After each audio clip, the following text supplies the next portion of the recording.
Olá pessoal, está começando mais um episódio do nosso Civicast, o segundo episódio, podcast da área civil do SPZ. Hoje eu estou aqui com a Gisele Assis, sócia da nossa área civil e líder da área de meio de pagamento bancário e regulatório. Tudo bem, Gi? Oi, Sam, tudo bem? Oi, pessoal. Eu trouxe a Gisele aqui para falar de um caso que está dando o que falar nos noticiários, que todo mundo está acompanhando e a gente está acompanhando e atuando bem de perto, que é o caso do Banco Master, que trouxe aí bastante repercussão no meio regulatório, no meio financeiro de modo geral. Então, Gi, antes de entrar no caso, conta aqui para a gente, basicamente aqui, o que você faz, o que a nossa área de meio de pagamento bancário e regulatório faz aqui no SPZ. Obrigada, Sam. Primeiro é um prazer estar aqui no segundo episódio. Bom, a área de meio de pagamento bancário e regulação é uma área core aqui do SBZ. A gente atua tanto no contencioso quanto no consultivo regulatório. No contencioso, a gente está envolvido aí em grandes demandas envolvendo aspectos estratégicos de bancário, de meios de pagamento. E na parte de consultivo regulatório, a gente atua tanto na parte de compliance, para a realização de testes de conformidade, elaboração de pareceres, acompanhamento recorrente de mandates de bandeiras dos instituidores de pagamento, as regras do Banco Central. Então, a gente atua de perto aí dos nossos clientes para assessorar nesse dia a dia regulatório que quem vive ele está vendo que não está fácil, está animado. Estou com a pessoa certa para falar desse caso aqui, então. Gisele, antes da gente entrar aqui nos pormenores, que eu tenho muita curiosidade em entender com mais tecnicidade ali o que está acontecendo, o que a gente está fazendo exatamente, mas para quem não acompanhou, não está acompanhando tão a fundo além das manchetes, no caso do Banco Master, dá uma resumida, um panorama geral aqui para a gente, quais foram os fatos centrais e o que está acontecendo no momento nesse assunto. O Banco Central ele vinha acompanhando o Banco Master já há algum tempo. O Banco Master ele passou ali, né, pela a última notícia que foi a mais polêmica, foi a negativa ali de investimento do BRB no Banco Master. E depois de alguns meses ali de supervisão e fiscalização do Banco Central, o Banco Central noticiou a liquidação extrajudicial do Banco Master. Essa liquidação ela vem noticiada como um dos motivos principais por graves infrações ao sistema financeiro nacional. Então, esse vem como um elemento central, e quando a gente tem ali uma liquidação extrajudicial, ela pode ter vários motivos envolvidos, a lei prevê isso, a lei 6.024 prevê isso, mas dentre um dos motivos são as infrações ao sistema financeiro nacional. Quando o Banco Central determina a liquidação do Banco Master, ele deixa de lado dessa liquidação especificamente o Will Bank, porque ali naquele momento existia ali uma possibilidade do Will Bank seguir por outros caminhos e conseguir preservar. E acho que esse é um ponto importante, tá? O Banco Central ele sempre vai buscar preservar as empresas, obviamente dentro do limite de que não tenha nenhum tipo de fraude envolvida, mas se existe ali indícios de que aquela empresa pode permanecer, para a estabilidade de todo o sistema, o melhor é sempre permanecer a empresa. Passados alguns meses, depois de novos acontecimentos, depois de novas auditorias, o Banco Central traz aí super recente a liquidação extrajudicial do Will Bank também, muito relacionado, segundo o Banco Central colocou ali no comunicado oficial, a interrupção da Mastercard nos cartões do Will Bank. E aí, hoje é esse cenário que a gente tem, tá? 2 liquidações extrajudiciais, grandes além das empresas envolvidas do grupo. Maravilha. E você, pelo menos para mim, eu sei que não é o primeiro episódio de liquidação pelo regulador que acontece, mas numa história recente, se eu não estiver enganado, fazia tempo que isso não acontecia e não com tanta repercussão assim. Já tem aí 2 meses, mais ou menos, né, no finalzinho de 2025, né, que isso veio à tona, que a gente está vivendo esse cenário. Na sua opinião, esse episódio é algo isolado, mas relevante, ou você entende que pode sinalizar algum tipo de problema estrutural no sistema financeiro como um todo, ou mesmo no arcabouço regulatório? Sabe, quando a gente olha para essas liquidações seguidas, para essa quantidade de empresas, de fato traz essa primeira impressão de estamos tendo um problema. Mas olhando um pouco mais a fundo, a gente vê que essas empresas elas estão interligadas. Então eu não tenho um problema sistêmico, eu tenho um problema dentro desse grupo empresarial, tá? Então acho que esse é o primeiro aspecto que é importante. Não é um problema sistêmico, não é algo para todo mundo se desesperar, para perder a confiança no mercado, não é esse o ponto. Em paralelo, o que é importante que todo mundo saiba, e quem vive o mercado está vendo isso desde o ano passado, então até desde antes dessas liquidações extrajudiciais, é que o Banco Central vem sim enrijecendo e subindo a régua para que as instituições participem desse mercado, tá?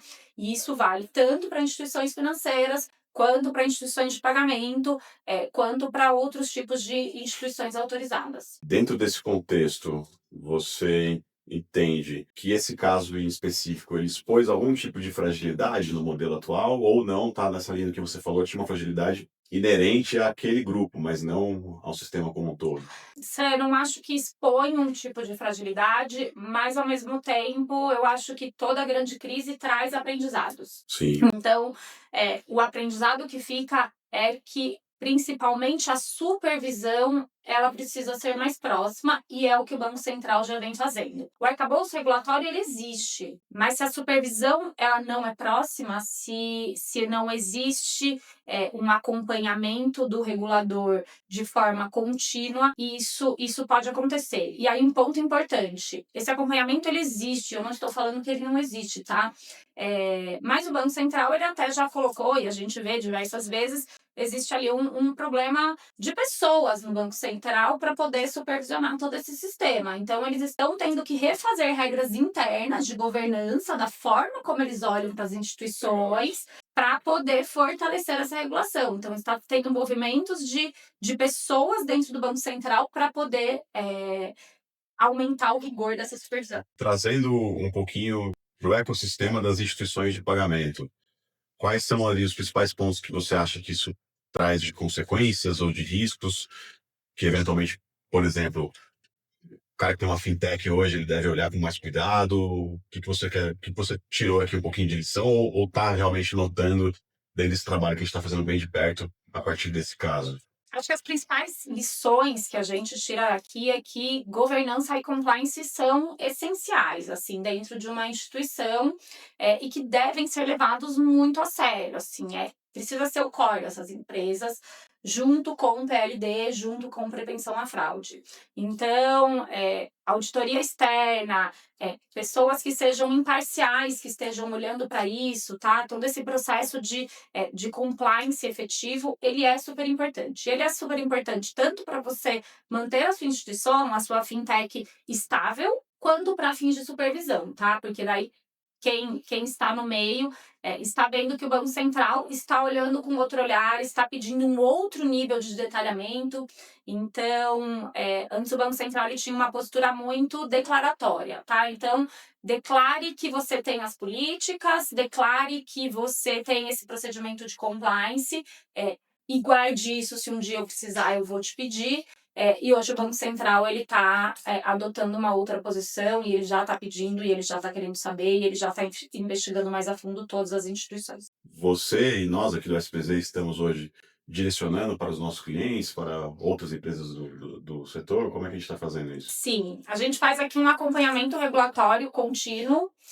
Então, a gente traz para os nossos clientes os alertas de regulação e a gente assessora os nossos clientes dentro desse processo de governança, dentro da análise dos procedimentos, dentro da análise de políticas, para ver de fato, para observar de fato se elas estão compliance, se o processo de governança ele é efetivo, se o processo de PLD é efetivo, se você tem ali uma boa política de onboarding, se você tem uma boa política de cibersegurança, que hoje é um assunto super importante também. Então, o ASBZ hoje ele olha para todas essas frentes que envolvem regulatório, às vezes elas ultrapassam um pouco o regulatório, mas no fim, como a gente está diante de instituições reguladas, a gente precisa olhar para a empresa como um todo.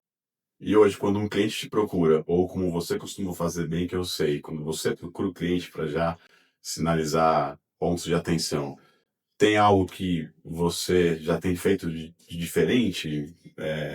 por conta desse episódio do Banco Master ou não? O que eu tenho sentido, Sam, é que, de fato, as instituições elas estão mais preocupadas, e principalmente os dirigentes das instituições, os controladores, os acionistas, os conselheiros, eles estão preocupados também com o nível de responsabilidade deles. Então, hoje, esse é um alerta, porque acho que um ponto importante, né, quando você tem uma liquidação extrajudicial, como a gente está vendo, os bens dos acionistas, dos sócios e acionistas, eles são automaticamente bloqueados. Isso é super importante. Então, isso gera um alerta no mercado como um todo, de qual que é o meu nível de responsabilização aqui na qualidade de CEO, de controlador, o que, que eu preciso ver, o que, que eu não preciso ver, até que ponto eu preciso ver tudo, até que ponto eu preciso estar a par de tudo, qual que é a minha responsabilidade aqui. Uhum.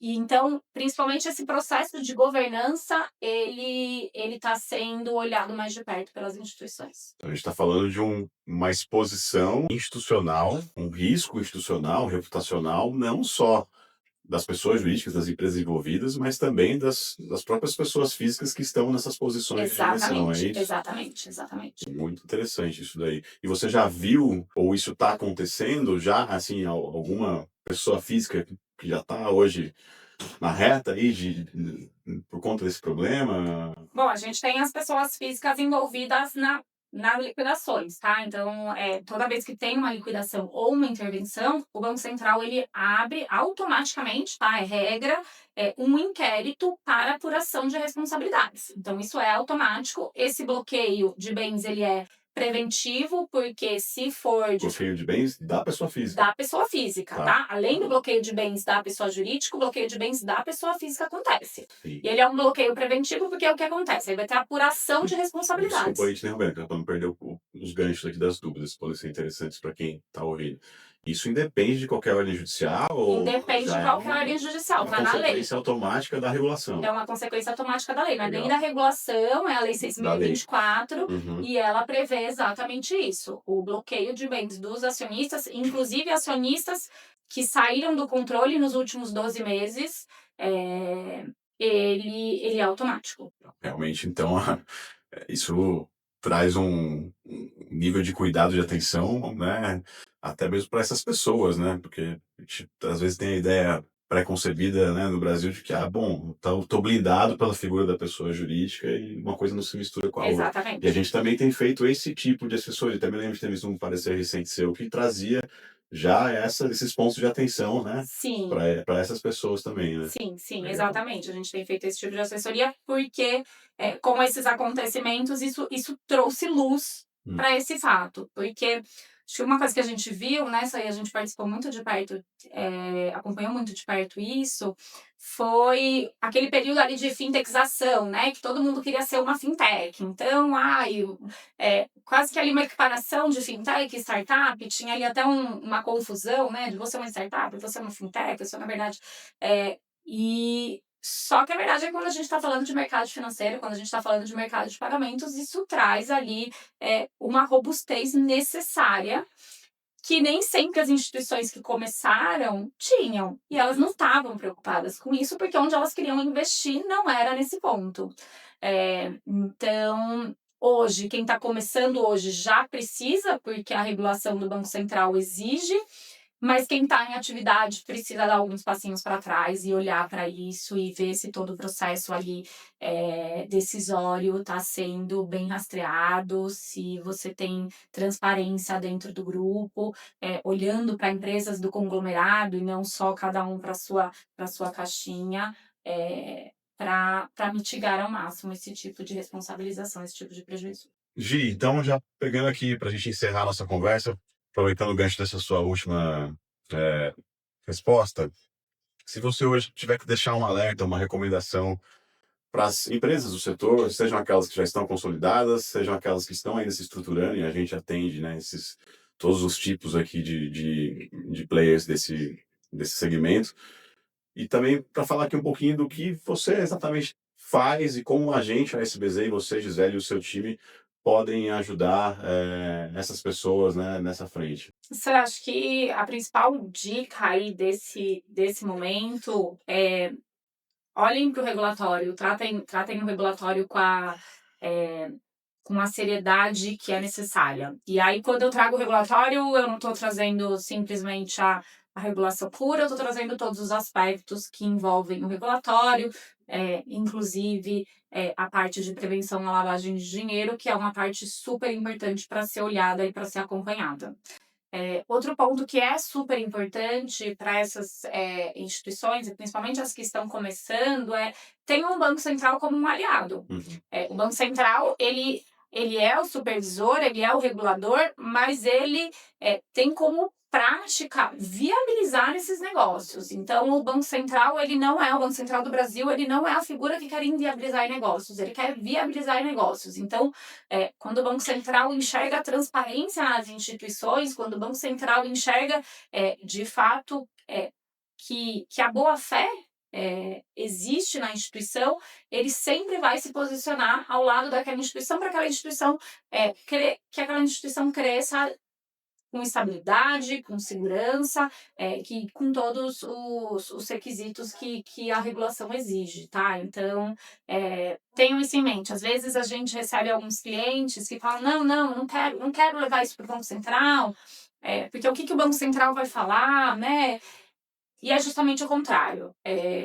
A gente tem como premissa que é preferível o Banco Central ouvir da gente, ouvir da instituição o que está acontecendo, do que ouvir de um terceiro quando a situação está mais grave, quando a gente tem um problema maior. Então, levem as questões para o Banco Central e é isso que o ASBZ faz também, tá? Vocês também fazem essa interlocução A com gente interpartes, também faz essa agenda essa com eles. interlocução, essa agenda com eles, de levar os assuntos para o Banco Central, de ter essas conversas, de ajudar nas construções, de ajudar nas construções de documentos, de respostas ao Banco Central, de ter essa interlocução ativa com o Banco Central. Maravilha. Gisele, muito obrigado por essa aula, por esse bate-papo aqui muito rico que a gente teve contigo.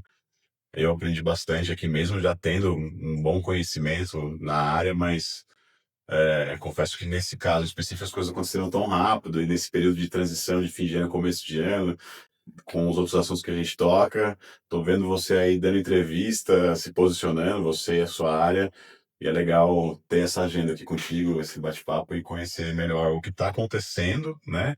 E como isso está repercutindo, quais são as consequências, mas principalmente o que você e o time fazem e estão fazendo dentro do setor como um todo. Então, fico muito feliz. Obrigado, viu? Imagina, é um prazer. Você acabou de assistir mais um episódio do nosso Civicast com a Gisele Assis. Se você gostou desse conteúdo, curte, comenta, compartilha, se inscreve nesse canal e acompanha a gente até o próximo. Valeu!